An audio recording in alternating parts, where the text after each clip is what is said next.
On this week's episode of Marketing O'Clock. Live meme time. Sam Altman is Grandpa Simpson heading into Microsoft and circling right back out. We get all butthurt about Google's new Notes feature. Google Ads is rolling out a new tool called Solutions, and we might have a problem with them if they replace scripts. All on today's show. Welcome, you are listening to Marketing O'Clock. Just stay tuned. Digital marketing news, but let's get specific. Digital ads, SEO and analytics, social media and more. Pretty much everything that'll make your website perform. With new shows every Friday. We give you the news with sass and puns and definitely hot takes. Thank you for tuning in. You know what time it is. It's officially Marketing O'Clock. Settle in, sit back, keep it locked. Hey there, I'm Christine Zernheld. AKA Shep. I'm Jess Budd. And I'm Greg Finn. And it is officially Marketing O'Clock. Here on November 24th, 2023. Before we get into all of the digital marketing news of the week, Jess, what's happening in your life this week? I experienced a thing that I have heard moms talk about and really thought it couldn't be that bad until it happened to me this week. It's Thanksgiving week, and we've been getting flyers and messages on the Seesaw app for weeks about this Thanksgiving feast that they're throwing at school. And they invited all the parents. Sounds like something from Hogwarts. That would have been better. So first of all, they asked for volunteers to come in and help. They asked for people to donate things. I sent in 6 jars of gravy. Like, it's this whole shebang. They keep reminding us, keep saying, come and celebrate with your kids. You could take your kids home after this, all of that. So I'm really excited. That's nice. You get to take your kids home. Yeah. I mean, no, that I pay for them. Well, I don't pay. I pay school taxes, and they're sending the kids And then home. if you don't take them home, you're going to look like the worst. It was really So sad. There were annoying. like 2 kids that stayed. It was awful. Anyway, so they make this whole thing and they're like, come celebrate with us. So we're so excited. So we get there, 10:30 in the morning. We walk into this gym and there are tablecloths. It's just sheets of paper with like hand turkeys on them on the floor, and place settings of Thanksgiving food on this tablecloth on the floor. No chairs. There's like rows and rows and rows of these things. And then there's chairs all along the side of the room. So I'm like, great, we'll sit over here. And then when the kids come in, we all go eat. That's what we do, right? On the floor? On the floor. Why? So we're sitting on chairs around the room and all the kids parade in. It's like 3 classrooms worth of kids. They start singing songs. It's really cute. They're dressed as like turkeys and things. It's adorable. My son, I didn't know this, was one of the announcers, like told us what the song was going to be. It was a nice little surprise. It was He's following beautiful. your footsteps. Yeah. He likes to mic talk in on his a mic. hand, Yeah. It was adorable. And then they're like, okay, kids, sit down and eat. Parents, you can come stand with them if you want. So there's no food for the parents. We were promised this feast. All the kids have to sit on the floor on these little X's with a plastic fork, no knives, but the turkey is like giant pieces. So all the parents are like trying to use plastic forks to cut this turkey. There's gravy, there's mashed potatoes, there's giant slices of pie, there's all this food. And the kids like just don't know what to do because it's 10:30 in the morning and they're eating this feast in front of us and we didn't get any food. And it was just like the weirdest, like you've heard horror stories of like these events that they send families into. Can you do you know anybody at your school? Like a superintendent or something? I do, actually. Yes, very close with him. You need to introduce him to Eric, our producer. Tables. Because I don't think they know about tables. Like, why are you eating on the floor? I don't know. I was thinking maybe they were eating on the floor because there weren't enough seats for the parents. But then they're like, come Do you not have a like, cafeteria? They did, but the other kids for the rest of the school were eating in the cafeteria. But it's weird, like, not only are we not eating, but now we're standing over our children, watching them sit on the floor. It was the weirdest, the songs were adorable, the kids were cute, it was the weirdest experience, and they never told us we weren't going to eat. I was planning on that being my brunch. I didn't get to eat. It was such a weird eaten thing. Before with the promise of a cafeteria Thanksgiving feast. It wasn't. It was homemade. Everybody donated the food. Well, who cooked this food? I have no idea. Jack told me that they all made the pie, but it was pretty good looking pie, so I don't know. Did you see your gravy in action? I did. And I saw the jars half empty just sitting on the stage. You should have grabbed one and taken a Take lick. it home. He didn't know where to share. I don't know. Like, it was a very weird experience. I feel like they tried at some things, but they poor communication. All right. Well, I had a very good experience last week at SMX. It was SMX week, And I was on a panel with Thomas Essel, Julie Bacchini. We were talking PPC trends. You can still go back and get all of the information if you register. Search marketingexpo.com. I did some moderation. I was moderating with Menachem, Amy Hebden. We had another panel on AI ads. And I also did a coffee talk. And I kind of just like, a lot of people don't know about Marketing Clock, so it's like I hit a bunch of like the hits on there too, where people are like, "What do you think about Microsoft?" And I'm like, "Don't get me started on the interface." Blah blah blah. But that is also going to be available in the future here. But if you want more great programming and great content, search marketingexpo.com. All the sessions and the Q&As after, so you can see me and everybody else there are over for free. Wonderful time. What's going on in the news this week? Oh boy, this week there was a lot going on in the AI world. I know you all heard about it because we recapped it in our Monday meeting, but there was sort of a bombshell that happened on Friday where Sam Altman, one of the co-founders of OpenAI, was dismissed by the OpenAI board on Friday out of nowhere. And the kind of rationale was from the board that there was a deliberative review process which concluded that he was not consistently candid in his communications with them, hindering its ability to exercise its responsibilities. And the board no longer has confidence in his ability to continue leading OpenAI. And then soon after, Greg Brockman, who was also a co-founder and president of OpenAI, resigned, and so did 3 other senior researchers. So this is pretty shocking at the time. This is obviously the company that is in the forefront of AI with ChatGPT, and kind of came out of nowhere. And whenever something like that happens like so drastically, you always kind of like think the worst, right? Mm-hmm. Is that what you all think? Yeah. I'm like, oh yeah. Some sort of scandal, something super inappropriate, something going on, whatever, like hopefully not anything bad. But it just didn't seem like it at this time. It just seemed like because Sam kept just tweeting basically, or Xing or whatever you want to call it. And he said, "I love my time at OpenAI. It was transformative for me personally and hopefully the world a little bit. Most of all, I love working with such talented people. We'll have more to say about what's next later." He then kind of like vague tweeted something that he might spill some beans or something like that afterwards. But another tweet that he put out same day was just simply, "I love the OpenAI team so much." And then so all of these OpenAI employees just started quote tweeting it with like heart emojis and like the heart hand emojis and everything like that. Not every one of the employees, I would say a majority of employees that are out there on X just started tweeting, "OpenAI is nothing without its people."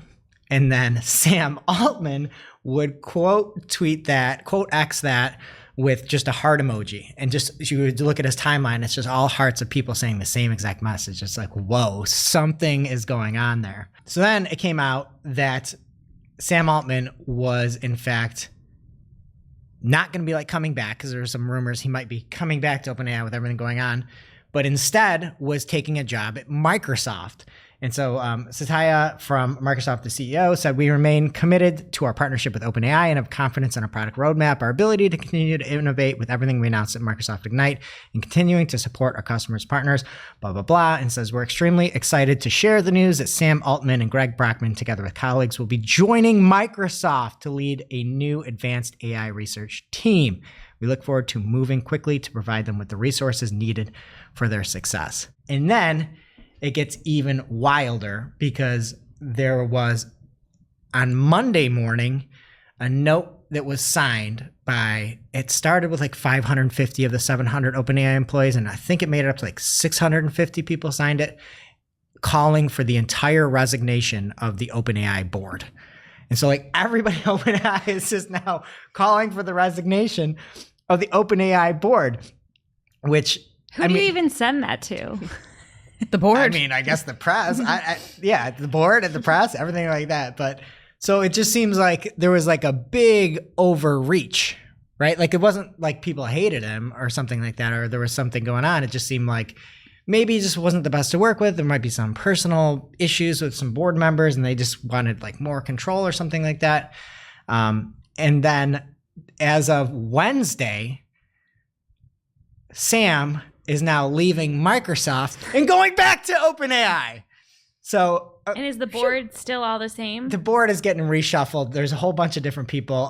Kara Swisher had really great reporting. There was a podcast with, again, the Microsoft CEO as well on there. But OpenAI tweeted out to say, we have reached an agreement in principle for Sam Altman to return to OpenAI as CEO. With a new initial board of Brett Taylor, Larry Summers, and Adam D'Angelo, we're collaborating to figure out details. Thank you so much for our patience through this. So I guess from a marketing perspective, it did seem like there was going to be potentially a big shift towards like, hey, is there going to be a new tool out there that could be like Microsoft led, or is Microsoft really going to take the lead in that side of things? But it does seem like, and Microsoft has a big, a partnership with OpenAI. So there's still that, a synergy, for lack of a better word.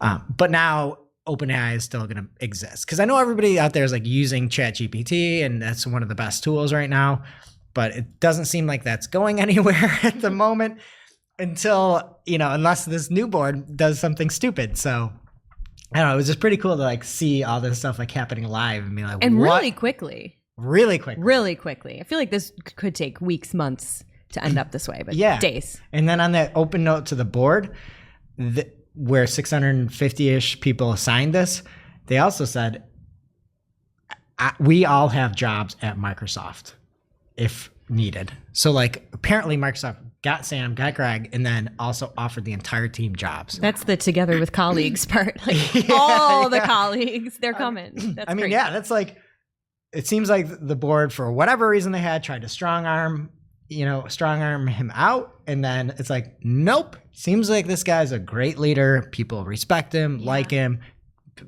hopefully a good guy.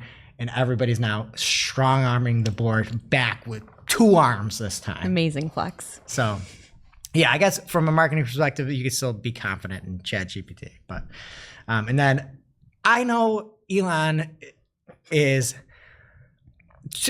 got more flaws than positives, so we'll say. But also, he invented electric cars.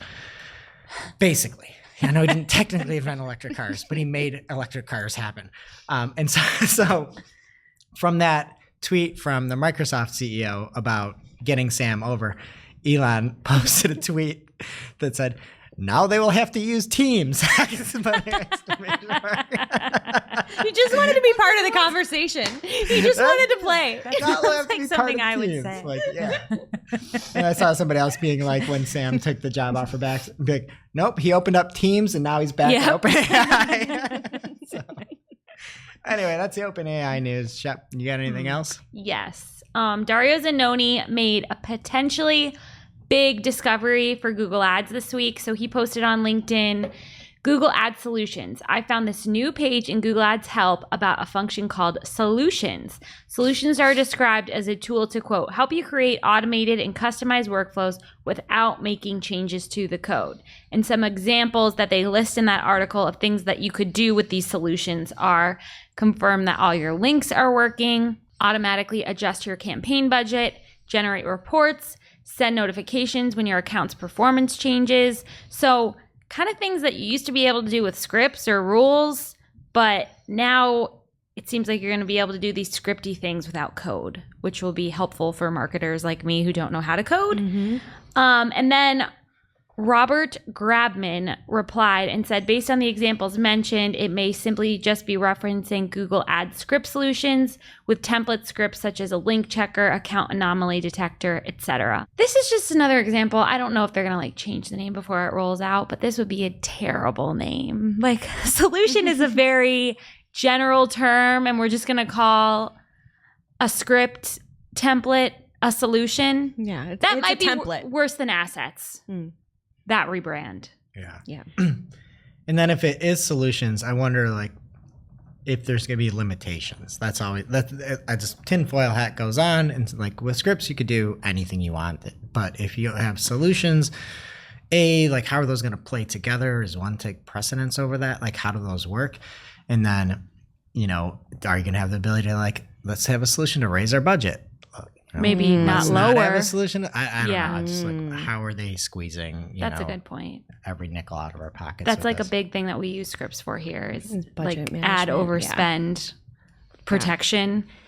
I don't know if they would let you do that with solutions, but there's nothing in this necessarily about scripts going away. Like hopefully we would still have both. So if you needed to do anything really advanced, you could still get a developer to make you a script. And if it was something that could use one of these templates, you could use that as just any Joe Schmo marketer like me and the Joe Schmo. And the Joe Schmo. You know? So that could be coming. Keep your eyes peeled. Now it's time for this week's Take of the Week. This is a #fire digital marketing take with extra spice served up for you. We simply deliver the take for your consumption. We give no opinions. We don't influence. You make the call. This week's Take of the Week, it really comes from Google Analytics, potentially, but it's Simo Ahava, at Simo Ahava on X. And this is the take here because we can't technically report on this as news because they pulled this article down. Google Analytics did. So this article was live. There's screenshots. There's links to the article, but the article no longer exists. And Simo Ahava says, here's a combination of ouch and WTF to get you started on this lovely Thursday. Google Analytics 4 is renaming conversions to key events, reserving the former just for ads conversions. And if you read the instructions that were screen grabbed, it says they're talking about key events. They say key events are events in Google Analytics that you mark as important to your business, such as a product purchase or a newsletter subscription. These were previously called conversions in analytics and can now be found and created in admin key events. So again, this does look like there was supposed to be a rollout. Maybe it came out too soon. Maybe they wanted to try to soften the blow or something like that. None of this is the take on it. The take is what I'm going to read next. Okay. And I was talking with Jack, our head of data here. I was like, what do you think about this? And he's like, well, it kind of makes sense because everything is an event now. And if you have key events, then you can be like, there's no difference, right? It's something that's important to you event. So that kind of makes sense, right? But what's wrong with saying conversion? I'm ready for the take. Okay. Your head is going to explode. Okay. So remember, they said key events are events in Google Analytics that you mark important to your business, such as product purchase or newsletter subscriptions. Key event counts are included in reports in both the reports and advertising section. They're measured and reported differently from Google Ads conversions. Conversions from your linked Google Ads account will show in advertising reports as conversions. So you no longer have conversions in Google Analytics, but you still do, but your conversions are only from your Google Ads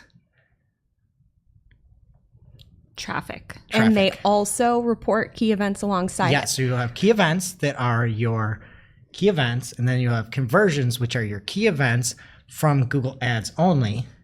And it doesn't seem like you will be able to have a conversion from Microsoft advertising. You only have to have a key event from Microsoft advertising. They are trying to make it look like Google Ads is the only thing that works. People are going to see a drop off in conversions from every single source except Google Ads. If you didn't catch this. Yeah, because if you read it close, it says conversions from your linked Google Ads accounts will show in advertising reports as conversions. So I'm assuming like we're trying to pull an advertising report in GA4. I don't use GA4 that much. I just use Looker Studio to get everything Why out. would I? Are you reading this? So now you'll have key events. Well, again, this was pulled, so this is just a take right now. When it's formal, I'll let you know. You'll have key events from your website, and then you'll have conversions in Google Analytics 4 from your Google Ads. Yeah, only from Google Ads. And you're also going to see the key events next to it in the same report. So it's going to inflate things too if you don't pay attention. You're going to be like, look at all these things. None of it makes any sense. So if you set up a Google Ads conversion as a key event, you will have to subtract your conversions from your key events. Yeah. Will you be able to set up conversions in GA4? Because that's all I use GA4 for. And then No, importing you'll them have into no Google conversions. Ads. Oh, I don't think you will. According to this, I would assume that you will no longer be able to set up a conversion in GA4. What you'll have to do is you'll have to set up an event. You'll have to mark it as a key event. You'll have to pull it into your Google Ads account as a conversion, and then it will come back into your GA4 as a conversion, even though it is also a key event. That's my take on this. Why do they hate advertisers? $1 million, billion, skrillion dollar question. That is so despicable. It's very upsetting. There's a lot of layers. And there's the easy way here too. Just call them all key events. Or just call them all conversions because they've been called conversions forever. I'm so sick of the renaming of everything. Well, good news. You still got conversion, Shep. Okay. And you also In got Google key Ads. events. I hate this. That just ruined my day. Now it's time for this week's ICYMI. ICYMI people. This is something you just might not have seen. Maybe something that you overlooked, but you shouldn't have. ICYMI people. Dennis Moons posted on X from his @DennisMoons account. Important service announcement. Go check your promotion tab in Google Merchant Center accounts. Google automatically adds promotions that extracts from your site, which overrides manually set up promos. So this is a real example. Manual promo, 25% site-wide Black Friday promo with no minimum order. Automatic promo, get 25% when you spend $50. That is such a crossed line. Like, people are going to be mad. Mm-hmm. And this is an example where, like, the promo is worse online, so maybe they wouldn't be too, or it's like what they're seeing in Google is going to be worse. But like, what if it's the other way around and you like think you're getting a great sale and then you're not? And then I hope that they don't ever like jack the promo up. You know what I mean? That's what- Instead yeah. of like $25, be like $30. Is somebody be on the hook if that happens? Definitely Google. not. Good luck trying to get in touch with anyone. Like if you spend $50, where did you get that from? AI. It was But, like- extracted from the site. Right. That is could be something that would harm your business, obviously. For sure. Absolutely hate it. Check your merchant center. Prayers for e-commerce people. Hope you had a great Black Friday. We're on the other side now in the future. It's also funny they didn't try to get Sam Altman at all. You're like, oh, that guy. Oh, we got great AI. Look at this. Look at this promotion. Look at that. Google just modified it. You know, just really cleaned this thing up. Now it's time for this week's Pew, pew. lightning round. At this point in the show, we split up our content into 3 parts: paid, organic, and social. First up in the paid universe this week from Thomas Assell @Thomas Assell on X. Big PMAX update. You can now segment your products also by brand and custom label. Really handy feature. Some weeks ago, I posted about the product types edition. Now we have 2 more segments in here. This supports my theory that Thomas might be paid by Google because He is not. I paid know. by Google. I don't know if you saw that He SMX did. session. Oh, but he X'd me, not tweeted me, and said that he's not paid by Google. But this really supports the theory. I feel like everyone else is always finding bad things. I don't know what it is about him. Is he just like very optimistic, looking on the bright side and finding all the good features? I love it. And for any new listeners, we have award show at the end of the year, the Clockskers, and we have the most pro Google marketer of the year. Thomas He might might get be in it. the running this Yeah. year. Who got it last year? You. I got it? Yeah. Oh, Did we really give it to you? yeah. You Yeah. gave it to yourself. It was a sarcastic thing. Well, Ironic. I think I which won don't it know. fair and square. Okay. You might have been the only one running. Some people disagree. Next up from Adrian Decker @Adrian_PPC on X. He posted that Victor Sele-Guillemot. You guys, I'm the most embarrassing American uncultured swine. I'm so sorry. I can't pronounce anyone's name. Found out that Google is testing with a bigger logo size in Google Ads. So there's a side-by-side comparison here, and the little emoticon or, you know, your Google Ads logo asset in the SERPs is showing up bigger. So Whoa, that's crazy. Who found that? my friend Victor, who hates me. I'm sorry, Victor. You know, and everyone's laughing at me because then I ended up with the last name Zernheld. Okay. Next up, from Anthony Higman. Higman. Oh, what fresh hell will Google bring today? You guys. Happy holidays from Higman, everybody. That is amazing. That was a quote. I'm nominating him for I most know. pro Google marketer of the year. Yes. He is one of my favorite things about 2023. I just love his optimism. Okay. Account suspended for unpaid balance. You guys. Balance equals $0. So his Google Ads Can't account. pay it because there isn't one. Pay it, Anthony. You're being so cheap. Check out his tweet and look at my response to him. So great. Like, what do you even do? There's no support. Greg Finn replied and said, just pay it already, you scoundrel.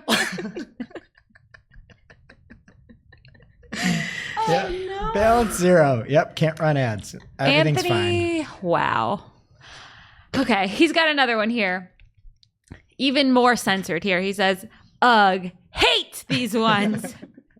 $224.36 for Google to match a freaking competitor's phone number to the keyword workers' compensation lawyer. Man. That's somebody like Fat Frank trying to type something or cop and just accidentally does a search and then boom. This is getting ridiculous. Google, I can tell you right now that a effing phone number is not a close variant for and does not have a similar meaning to the keyword workers' compensation lawyers, SMFH. He uses some really important caps in there. He also uses title case for all of his tweets. Fun fact. Oh, I never noticed that. This kind of keyword matching should be illegal. I've got good news for you, Anthony. It seems like you know some lawyers because you got a lot of legal search terms. And I think you should talk to them about this. That's what we need to do. We need to go double arm back. Yeah. Right? Yeah. Strong arm, Write a double letter. right back. 600 of us. We're leaving. I just feel like more than anyone, maybe Anthony Higman, maybe Greg Finn too. You guys really need this Thanksgiving break, man. I'm like, He's lucky. I'm running on empty. Seems like he's not an e-com. Take these 2 days.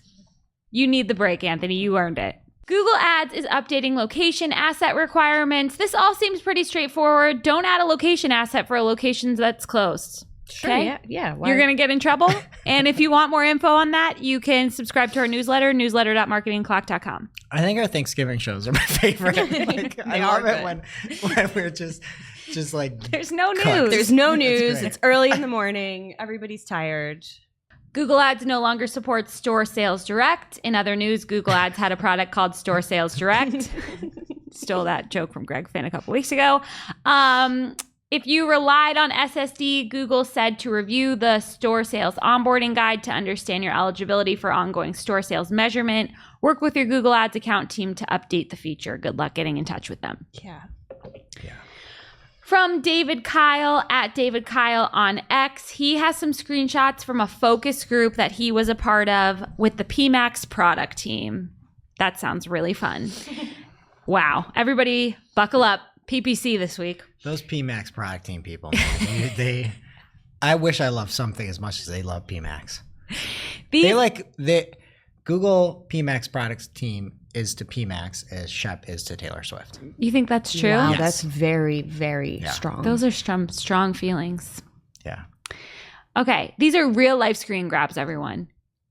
Quote, would you be open to consolidating both your keyword and PMax campaigns into one PMax campaign in the future?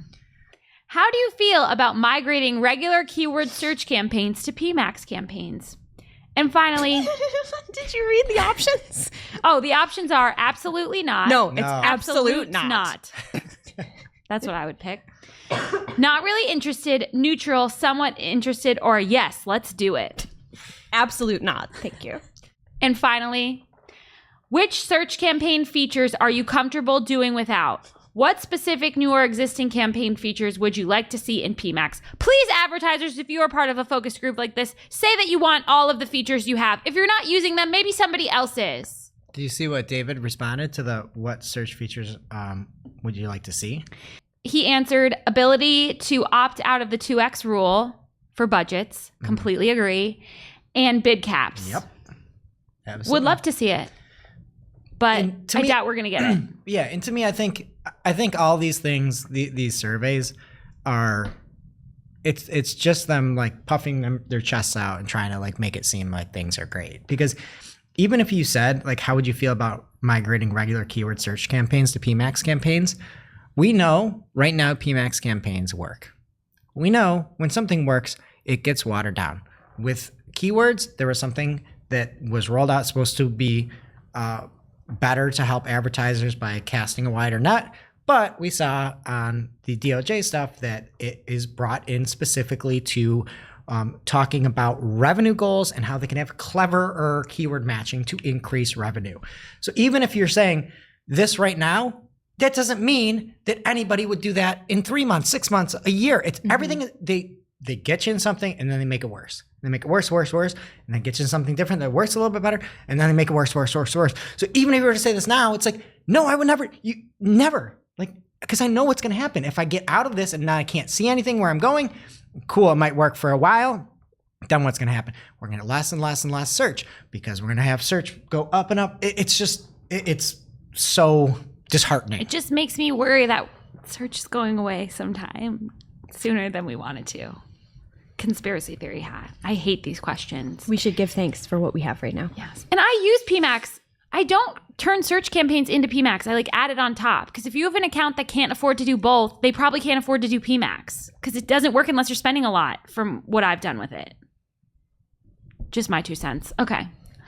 Next from Mike Ryan at Mike Ryan Retail on X. He said, Temu continues to YOLO Western markets with absurd sums of ad spend. They are now nearly as prevalent in Google shopping auctions as Amazon. And he says, that should stun you. It did stun me because I feel like I don't see a lot of Temu ads on Google. What? Yeah. I get them in all my apps and games, but I don't Yeah. get to see them I on also search. buy a lot of stuff from You Temu, do? I was actually. going to ask. Yes, I have an order being shipped to me right now. Is it fast shipping? No, it's definitely not. It's like the opposite of that. Do you have the app? I have the app. Yes. You can buy things like really cheap. Like people always forget shin guards. I can buy shin guards for $1 and I can just throw them into my bag.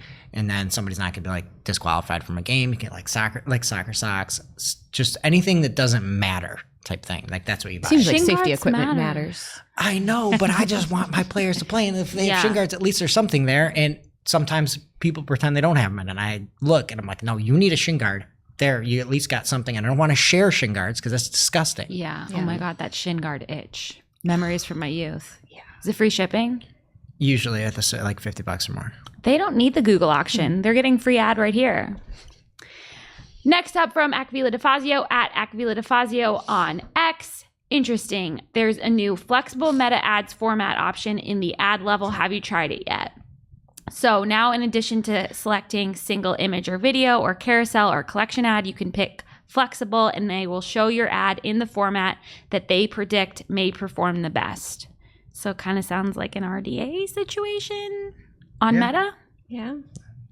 And if you want more Acvila, we have amazing interviews with some people that we saw at Brighton. We didn't plug this yet. No. Yeah. Head on over to our YouTube channel at Marketing Clock on YouTube or youtube.com/Marketing Clock. We are going to be rolling out a series of different interviews we had where we talk about some things that are working hard or hardly working in people's accounts. And we have about 20 different interviews that we'll have. They're all pretty quick, about a minute or two each. But hopefully you get some good insights. I know for a fact there are a few like banger insights on there. So go follow. And if you have not subscribed yet, please subscribe to us on YouTube. It means the world to us. We're so thankful for you. David Kyle at David Kyle posted on X this week. Anyone in PPC chat noticed DDA revenue projection becoming unreliable? It's always been a conservative estimate that's valid for optimizing and informal reporting. And then he has a screenshot that he's comparing old data to. So he says on Monday, this was saying 8.35 conversions for the same time period of 12 days. And then in his screenshot, it says, for this date range, the bid strategy is projected to receive 257.62 more conversions. Interesting. That's a big jump right there. Not a math guy, but that's like 250 more conversions. Yep. Then he said October revenue dropped 5% when it finally settled out. So I guess if anyone else is noticing that data-driven attribution estimates are off, you're not alone. Maybe don't trust them. More DDA news from Thomas Essel at Thomas Essel on X. Demand gen campaigns are now supported in the attribution reports and DDA model. Recently, I've seen a lot of inconsistencies in conversion attribution for demand gen campaigns. So day 1, he says 2 purchases attributed to demand gen, and day 3, no purchases, no more purchases. Things are just all over the place. I just like how it goes to 0. How does it go to absolutely 0? How do you say it's 3 and then it goes to 0? And he's not the only one, right? No, this one is worse. In case this isn't clear, this is from PPC Kirk, at Kirk Williams on X. Yes. In case this isn't clear, we all know DDA may add conversions over time, but here our DDA removed 75 conversions in the span of a month for a single day. That means if you looked at the campaign and gave it budget immediately because it over-reported, then you would have been very, very wrong. So at what point is DDA like done and you can trust the numbers? In DDA, in case you don't know, is data-driven attribution, where Google will go and try to figure out for your specific account what caused the conversion or key event to happen. And I'm rolling my eyes. there was something so beautiful about just having like linear conversions where everything got the same touch point. You can just see exactly where it is. And if you want to flip over to DDA, that's fine. But the problem is when you go from something that is 8 conversions to 257 conversions, or 3.5 to 0, or whatever Kirk's was wild how much that was. Kirk was 75 in a day. 75 in a day. Like that is not helpful. And then to say you had a conversion from demand gen and then went to 0, that's not helpful either. There can't be a 0. Yeah. So I guess that's just like demand gen did nothing. But we don't know, is it like 48 hours out, are the numbers like done and they're not going to change them anymore? Or like that would be nice to know. I agree. Like and when you can trust the data. Tinfoil hat on is you don't have any insight into that. Yeah. You don't know how that's made.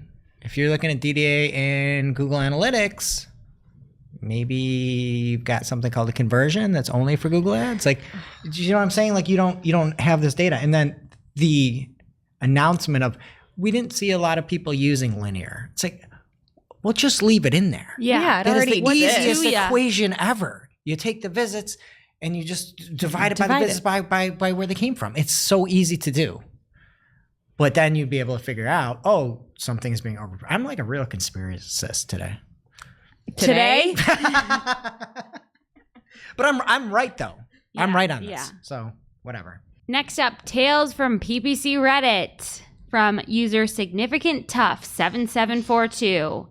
Today on 11/21, I went into my Google Ads account and the daily budget was set to $146. However, my campaign spent $16,000. I immediately panicked and reached out to a Google rep who said that the people who could help me were not available and that he would get back to me in 1 to 2 days. However, when I asked when this team would be available, because I am happy to wait for them, he said they were permanently unavailable. He refused to give me any insights on how or why this happened. There is no way that my campaign can spend that because my $146 is my budget. Is there something I did on my end to make it spend that much? No. Any help is appreciated. That is so sad. Permanently unavailable? There's in all likelihood he's gonna be billed the 2x amount, right? But you just have to go and you have to look at your build. Yes. But people that are novices don't know this, right? This poor Significant Tough, anything I did on my end, it's like, well, first of all, your campaign could spend 2 times your daily budget and you could be billed for it. But you're only going to be billed for 2 times your daily budget here. Like it's not going to bill you $16,000. But like your support person should be the one talking about it. Not us on a freaking podcast. Not PPC Reddit. It's such an easy thing to have support, but that's not what they do anymore. I'm surprised they didn't pay $50 to talk to somebody. When I first read this, I thought it was like us or Higman not specifically, but like one of those people like just complaining. But no, it was like someone who really didn't know about the 2 times rule and like how budgets work. Like it's so sad. I know, and if like a manager goes in there, like that person could be fired. Yeah. Hate it. Do you have better news for us in organic? Yes, I sure do. Last week we heard about notes rolling out to the search engine results pages, and Lily Ray at Lily Ray NYC has a bunch of examples in the wild, and they are going great. On their notes. It seemed like she was looking for something that had a garden included in it, and there was one note that said, "I should buy a house with a big garden." Another note on the same thing said, "Recipes." The other note said, "My ASS hurts." How nice of you to censor yourself for that word. Next one says, "Looks amazing. Gonna try it." Another one says, "I love garden season." Heart face, heart face, heart face. And then there's one other one that may have been put in by one Jess Budd, but it says, "Gardening is better than murder." She doesn't garden. No, my ass hurts though. Are you kidding me? This is turning Google search results into like I knew this would happen. Facebook post from my husband's grandma in the Who comment thought section. this was going to go well? This is exactly how it was going to go, and everybody knew that. So dumb. So, yeah, notes. How are any of these, like even the ones that aren't annoying are like not helpful? What is the point? No, like I don't care that Taylor is going to try it.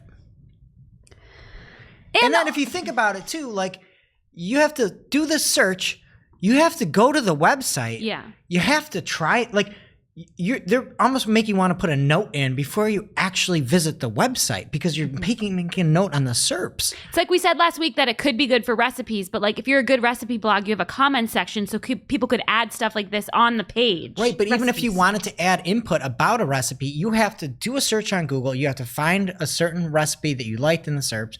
You have to go click through, you have to try the recipe, you have to see how it did, and then maybe like a day later when you're done, you have to go right? back. Or half day later. Great point. Then you have to go back and you have to search the same exact Nobody's gonna query that do you that. did the first time. Then you have to find the same link that you clicked the first time. Not click that link, but instead try to find the note so that you can put a note in for other people. This is one of the silliest things. The nice thing is like you really warmed my heart in that last story of yours about how good the support is. Oh, yeah. So I'm sure all this moderation is going to be fine. Yeah. Like I'm sure they've got a team of people really like looking out for the notes that you can put on literally every freaking web page on the internet. Yeah, and we can all agree that gardening is better than murder, so that'll get left there anyway. It's accurate. All right. From the incredibly fast talker Barry Schwartz over at Search Engine Roundtable. We had talked about this last week where I said maybe these notes will be indexable in the SERPs and then more quickly changed my tune there because they said that they weren't. It does seem like they are indexable in the search engine results page. And if you do a site operator search for content.ucp.usercontent.goog, you can see all of the different notes that are actually in there. So they are indexed. They're probably never going to rank though. Like I'm sure they're not going to rank, but they're definitely indexable. All right. We also learned about following last week, where there's now a follow button on certain topics in the search results pages. And Glenn Gabe at Glenn Gabe on X is seeing it live. And Glenn says, Google said the features for following topics would roll out in the coming weeks, and I'm now consistently seeing that in Discover.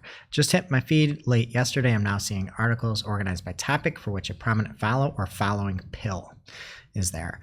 And Glenn had one of his examples was AI, and the other was Atari. I'm like, that I would have, I think that's what I would have guessed for Glenn. I didn't know he was an Atari guy. I could see that. I could see him being like the Yankees. Yeah, sports. Like sci-fi novels. Some fitness stuff. Fitness stuff, yep, for sure. Like Fit Over 40. Banana French I don't toast. know how old he is, but yeah. Okay. Told us he likes Banana French toast, yeah. Okay, yeah, I just want to know if you had any other thoughts, but I think you hit them all. Atari surprised me, I will say. Okay. he's got such a cool background whenever you see his interviews. I feel like he's got some like, Yeah. like a retro gaming stuff. All right. And there was some major shakeups in Google Discover and Lily Ray at Lily Ray NYC. It's like the big Lily Ray and Glenn Gabe show because they're like the hardest working ones out there. So like you just get a lot of that this week. They should spend Thanksgiving together. Yeah. Meeting of the minds. People would pay to join that feast. You can even have it on the floor if people pay for it. All right. I'll bring the gravy. So Lily put out a form where if you had traffic drops, people could go and submit this. And then she made a fantastic post about this, looking at the overall trends of who was actually impacted. 73% of the respondents said that they've seen their traffic drop to 0 during the past 3 months. And there's a whole bunch more. So if you were impacted in seeing less Discover traffic, you definitely want to check this out over at AmCiv Digital. Okay, we're still here talking about notes, and Lily Ray has found a lot of the notes showing up on Google Discover for all of the articles except the horrible web stories. And if you look at her post, you can see like some of the helpful like how-tos have notes on there, and then something like the top 8 healthy snacks to boost energy and lose weight. You can't leave a note on them, and there were a whole bunch more spammy ones. And how do you know you can put a note on it or not now? If you look at the GIF that she's got there, you can just tell like anything that you would want to leave a note on to be like, no, this is BS. You just can't do. So I don't know what the heck is happening over there. They'll be on the in memoriam in 2024. Can you leave a note on like, I'm going to search for like Google Ads and leave a note on them. Okay. Criminals. What in fresh hell? Okay. All right. From Glenn Gabe, there's a post on X, and he says there's limited space on mobile, and ads and other features push the 10 blue links down the SERP. The new For You carousel that we talked about last week will do that even more. Good for sites that have been visited often by the user, but bad for sites that have been ranking highly. Once again, it's a 1 to 3 ranking, might not really be 1 to 3. Eager to see how this works out as it rolls out. And for a bunch of those different queries, you're now not seeing the traditional results there, but you're seeing sort of those perspectives, influencer type posts from TikTok, YouTube, things like that. All right, from Lawrence Chassis at L Chassis on X, he says, here you go at Greg Finn. Now you can do charts with Greg and Bard. I am sure you'll come up with something grand. And he's got a screenshot of the fact that you can now use charts and graphs to visualize data on Bard. And he said, we've even made a graph resembling the Bard Sparkle while playing around with this new feature. Congratulations. I don't have any data. I tried to make a chart. I'm like, I didn't have any data, and it's a short week, and I don't have any charts, but next time we have a chart, I'm going to say Bard can shine it up. Okay. I had to have the data, though. All right, from Anthony Higman. He tweets, so Google has changed the YouTube ad skip button. It is now way less obvious, half the size, and transparent with rounded edges, compared to the old skip button that was black, squared, and with a white highlighted border. This is going to be so hard for my son to skip I ads. know. He'll pick it up fast. Don't worry. And there's a picture of a dapper-looking Higman all suited and booted with the old button. And then there's a picture of the new button that is much smaller. But I guess for advertisers, maybe you'll get more view length on your ads. From people who don't want to be watching. Yeah, from people that don't Maybe care. actively clicking out. Yeah, it's not helpful if they don't care. Okay, we talked about this last week as well. It was a big news week in actual like Google SERPs and rankings. And Glenn Gabe on X said the hidden gems piece actually rolled out already, all caps. Taking a note from Higman there, and he says a few months ago and is part of Google's core ranking system, and not the HC or helpful content update. Wow, this is probably why Quora and Reddit surged like mad a few months ago. And links to a post from Barry Schwartz. This all makes sense to me now, because when we were talking about it before, I think Lily Ray was talking about it too, where there was a helpful content update that is supposed to sort of like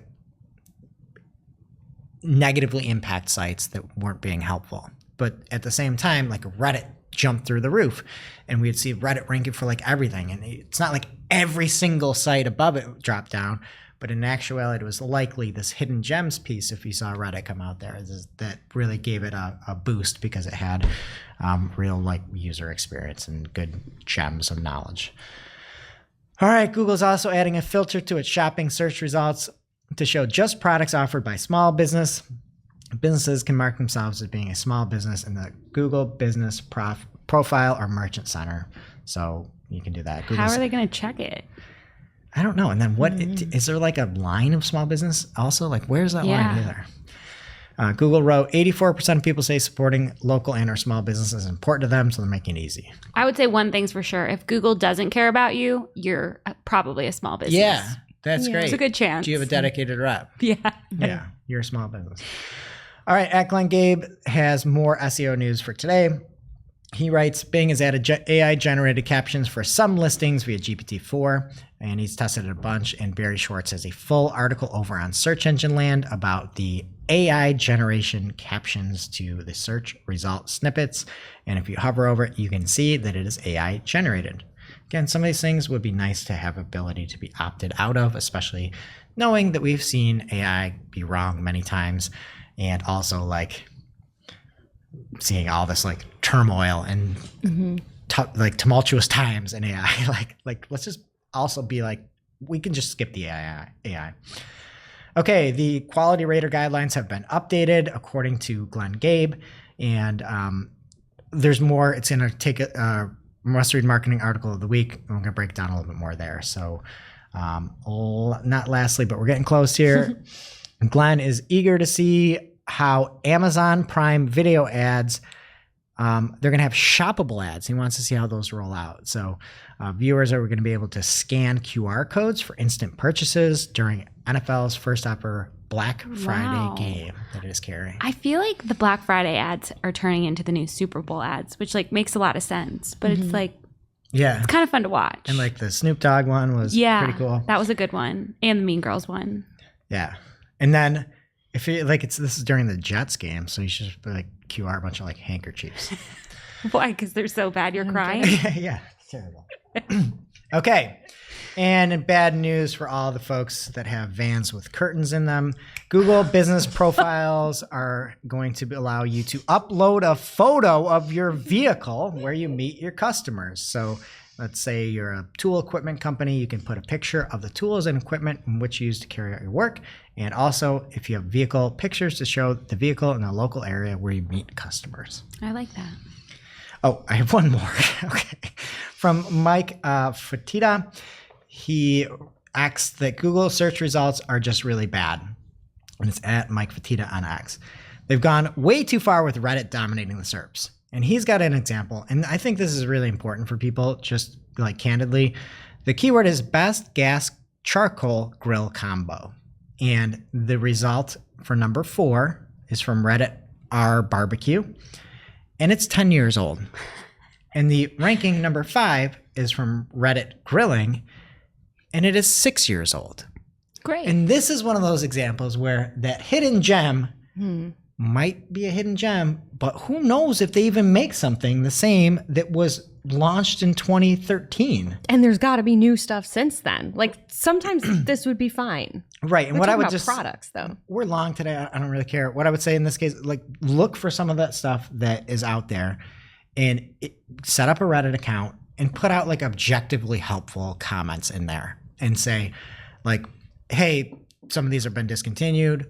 Here's a list of some of the top blah, blah, blah. Put your own products in there too. Disclose it if you want. But like, I saw that like the New York Times is going out and trying to get people back to their site that way, or Wall Street Journal, one of the two.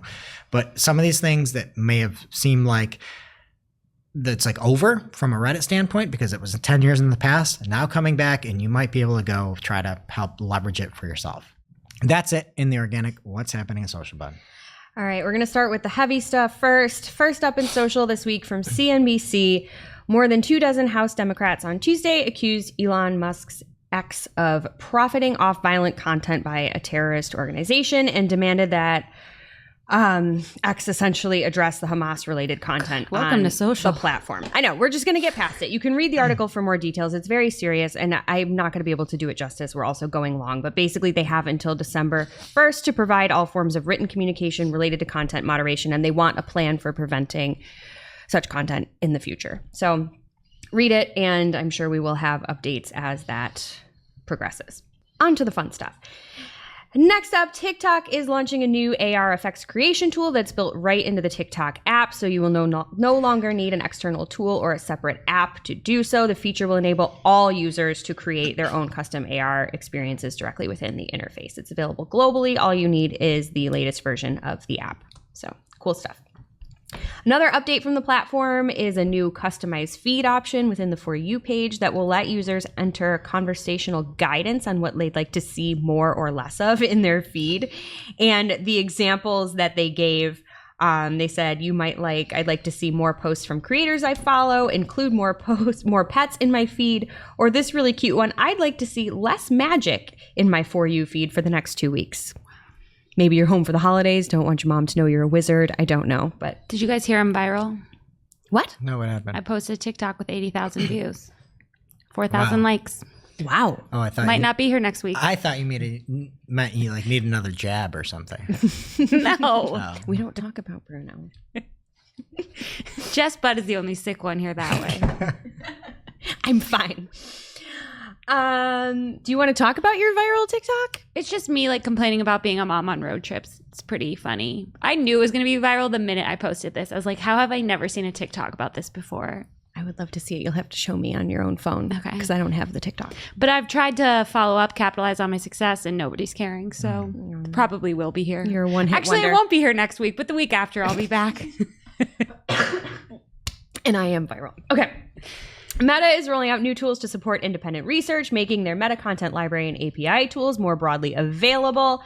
According to them, these tools provide access to near real-time public content from pages, posts, groups, and events on Facebook, as well as from creator and business accounts on Instagram. So they are just making things more available for folks that want to do independent studies on the impact of social media on the human beings.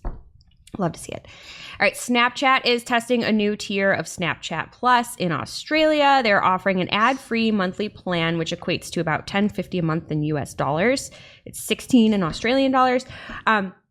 Note, though, it is called ad-free, but it is not actually 100% ad-free. They say right here when you're paying for it that you can enjoy Snapchat Plus with no story or lens ads. You might still see sponsored places and my AI responses. So for 16 Australian dollars a month, you can have less ads with an ad-free plan. And Andrew Hutchinson speculates that this will not come to us here in North America, just given the app's reliance on US and Canadian markets for revenue, but maybe we will see it. It'll be more expensive. Nobody really knows. It's just a test, but FYI. Last up here in social this week, Facebook is removing its hobbies section from user profiles, and I don't want to repeat Shep's reuse of Greg's joke, so I will just say you didn't know it was there. Don't let it ruin your holiday. RIP in peace, Facebook hobbies. And that brings us to our real life segment, straight out of our accounts and into your ear holes. It's time for Working Hard or Hardly Working, where we talk about what's going on in our IRL work, good, bad, or otherwise. I don't know if this is working hard or hardly working or just kind of cute, but / annoying. We were looking at shopping priority levels in campaign settings in Microsoft advertising today. And me and Julia from our team noticed that the options are low, medium, high, highest. But you can only do highest if it's PMAX. Surprise, surprise. Oh, no. Yeah. Cute. I'm going with cute. Pretty out of That's control. cute. Yeah. What about you, Jess? Working hard, Nicole Waddington. She had a presentation at SMX and it was amazing. And I know we already plugged it, but I mean, she did a great job.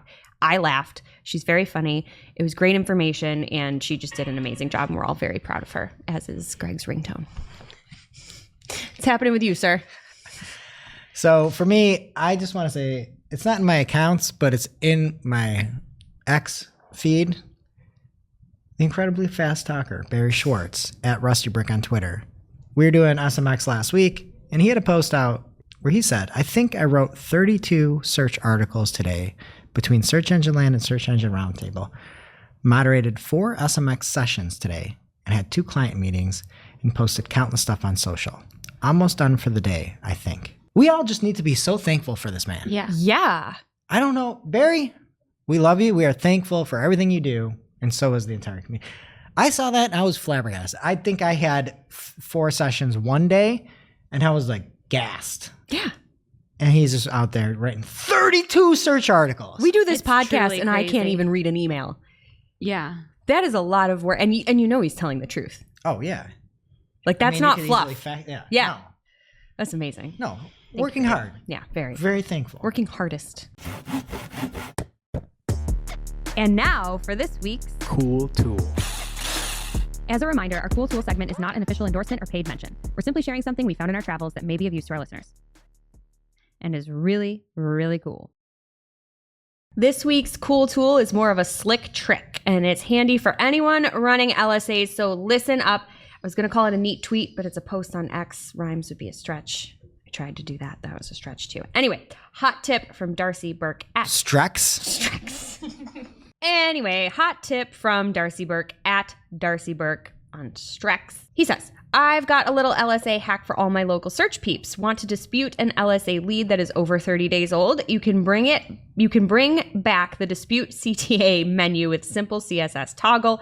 Right-click the area, find the HTML element, and turn off display none. And then there's a loom on how to do it. I love it. It's They hide really it, and good. we just unhide it. It's really good. And he can confirm that it works because he got said disputes when he revived that feature approved. The only problem is like when you find a tip this good, like they're just gonna get rid of it. now. And that's what he said. He's like, I don't even want to share this because they'll probably see it and whatever. So try it for now, get it while you can. We need a secrets podcast, A secrets? Yeah. That's against the idea of podcasting. Oh, Yeah. okay.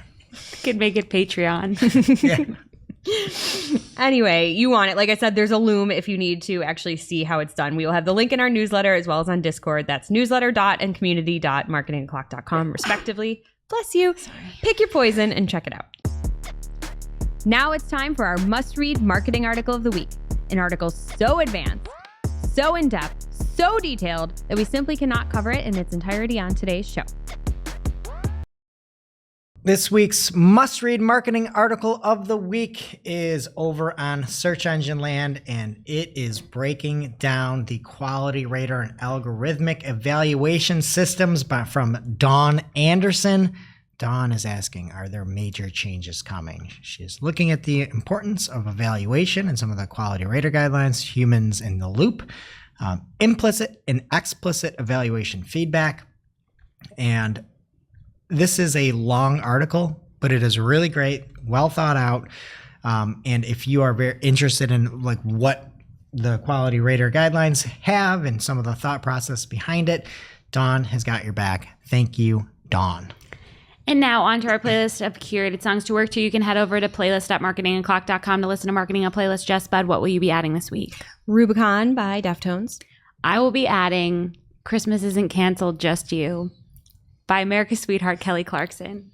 Merry Christmas, everyone. Oh, this comes out after Thanksgiving. Yeah, Okay, so cool. it's fine. Greg? I'm going to go Congratulations by Mac Miller. All right, that does it for today's show. It is now officially not Marketing O'Clock. Thanks for listening. We miss you already. Can't wait to see you next week. Thanks for listening to Marketing O'Clock. If you're looking for more information on today's topics, head over to marketingoclock.com/newsletter to receive every single article we covered. We share the news as it breaks in our Discord community. Head over to community.marketingoclock.com to join. Welcome to this week's Shootin the Heck. We're after our famous Friday news show. We don't talk about marketing anymore. We just... Shoot the heck. Today, we're playing everybody's favorite game. And what is that game, Greg? This is a game that you might know at home by the time you're listening to this, because we are going to have a guess off of what balloons, right? Balloons, not floats, Okay. are going to be in the 97th annual Macy's Thanksgiving Day Parade here in the U.S. Okay. Floats are what? The cars that drive by? Yes. So we're strictly talking It has to be in the aerial. air. Okay. Right. So I believe there's a float that comes near the end, like with Santa. But Santa is not a balloon. So we're trying to figure out the balloons in the air. Maybe you get a half point if you get a float. So excited. Okay. So Shep and Jess, you want to play tables? You want to play? Or are you out? I'll play. Okay. How we All doing? right, tables. We'll start with you. Guess turkey. a balloon. A balloon? Yes. Were you I'm gonna listening? say a turkey. You are immediately off with one strike. I No, thought there was a Macy's turkey. Yeah. no, there is no. float. I'm looking at the giant balloons. There is no turkey here. I was like very confident going into Yeah. this, and now I'm drawing a blank. So I'm going to go with what Jordan said before she left the room. Snoopy? Yes, there is a new Woodcock? balloon this year. Beagle Scout Snoopy. So I'll give that to you. Okay. 1 point to Shep. I feel like there's always Diary of a Wimpy Kid. Diary of a Wimpy Kid. Yes. Jess, you're in. All right. All right. 1-1-0. Tabes, what do you got next? I'm going to go with Charlie Brown. There is no Charlie We're not going Brown. to do two. No Charlie Brown. Snoopy. Yeah, Tabes. but usually it's like hand in hand, right? No. No. Okay. Shep, you're up. Paw Patrol? I think so. Yeah, so you have Chase from Okay, Paw Patrol, great. so I'll give you that. Can I Google most popular kid shows right now? No, you cannot. No. SpongeBob. Correct. Good guess. It is SpongeBob SquarePants and Gary the Snail. Aw, little cutie. What a great show that show is. I just watched the movie number 3. So good. I don't know if I've seen that far into the saga. Oh, it's amazing. Great show, though. Concur. All right, tables. Mario. No. 3 strikes, you're out. You're onto something with kid shows, though. Yeah. Just give you... Like Barney flew away a few years ago. I don't think he's back. Nobody watches him anymore. What Did else? the balloon really fly is- away? It was like almost did. There's a really funny clip of all the people trying to keep him down. Okay, I think Blue's Clues is making a resurgence. Is Blue there? I don't know these stupid kid shows. Is Bluey one? No, that's You different. should give it to me. No, you should was a not good get it. Oh, that was No. a really good one that I should have guessed. No, I do not see Blue's Clues. Okay, shoot. But I also don't know. Can you name somebody from Blue's Clues? It's just blue, Blue. and magenta. Blue and Magenta. Mr. what? Salt and Mrs. Pepper. That's What their is names. Blue? They're dogs. Blue the puppy. Okay. Then you're out. That I does saw not a count. really funny meme today that said, "I have not felt happiness since Paprika was born." oh, I know. That was a moment. Since who was born? Mr. Salt and Mrs. Pepper had a baby named Paprika, and it was the most wholesome thing. Like, we're all waiting. yeah. I gotta get in on this. This is a good show. I was too old for it, but I had younger siblings. Wasn't watching it for All right. me. Shep, you have 1 strike. Jess. I hope this is on there. I feel like there's a Macy's float that always has balloons that are like those fat elf things and stars in No, the sky. you're out. Okay, strike. Tables. Do you want to take another guess? He's out. He got 3 No, strikes. I'm eliminated. Okay, Shep. I'm really drawing a blank. I know this has never happened before, but I think it'd be smart and something he would do. Does Blippi have a float? Blippi does not have a float. All right, Jess. Shoot. You might be able to steal a win here if you get one of them correct. Know if I can. There's got to be something from Frozen. I don't think Disney doesn't do a Nope. lot. Oh, okay, shoot. Shep, you might be able Oh to get my the win gosh. here. We're tied for 2 strikes, yeah? What are the big kid shows? I'm going to throw a Hail Mary and say Mickey Mouse. I know it's wrong. You're incorrect. Oh, Jess, you shoot. can get the win here. Oh, What man. are Paramount Plus shows? Oh, I have Okay. one. No, wait for me. Shoot. Oh, there's got to be a Lego. That's a good guess. Incorrect. What? What about Dora the Explorer? Incorrect. There definitely used to be. Um, I'm looking at most popular kid shows. No, you can't. We're I'll give you a losing. hint after this next one.